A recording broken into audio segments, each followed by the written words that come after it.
If you've got a box of old batteries sitting around your house, that's not the worst thing you could be doing with them. Hello everyone and welcome to another episode of D News. I'm Amy and you're watching thanks to the miracle of electricity. Electricity we've grown accustomed to carrying around with us thanks to batteries.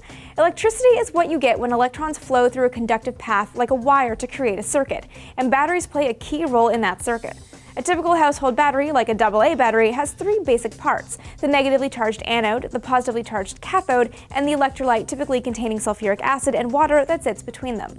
The cathode and anode are the bits that touch your device via the spring and little knobbly bit in the battery well of, say, a flashlight.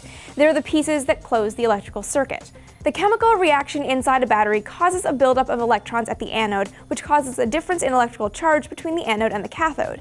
The electrons want to rearrange themselves and balance out this charge, so they repel each other to get to where there are fewer electrons. In a battery, that's the cathode. But the electrolyte in the battery stops the electrons from just hopping over to the cathode. So the only way the electrons can get to where they want to go is to follow a circuit, say through a wire that illuminates the bulb of a flashlight. So why do batteries die? The electrochemical process within a battery actually changes the anode and cathode to the point where they stop supplying electrons. When there are no more electrons, there's no more power in the battery.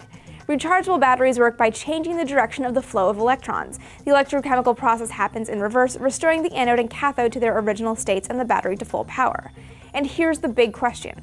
Why exactly can't you throw a non-rechargeable battery away once it's dead? Batteries are made from chemicals found in minerals of heavy metals, minerals that can be poisonous even in a very small amount. So you don't really want them sitting around your house, and you really don't want to throw them away into a landfill where they pose environmental risks. It's best to dispose of batteries properly because if it's done right, batteries can almost or entirely be recycled. Recycling a battery is a multi-stage process. First, the battery is broken apart by a hammer mill such that the lead and heavier pieces fall to the bottom and the lighter plastic pieces float. The plastic pieces are washed, dried, and sent to a plastic recycler. The lead parts are cleaned and heated in a smelting furnace until it is molten. That molten lead is then poured into ingot molds and left to cool so the impurities float to the top. Once the impurities are scraped away, the ingots are left to cool completely before being remelted and used to produce new batteries.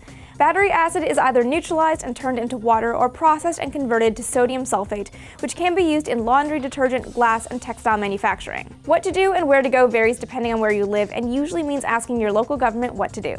So how many of you will hold on to your old batteries until you can dispose of them properly?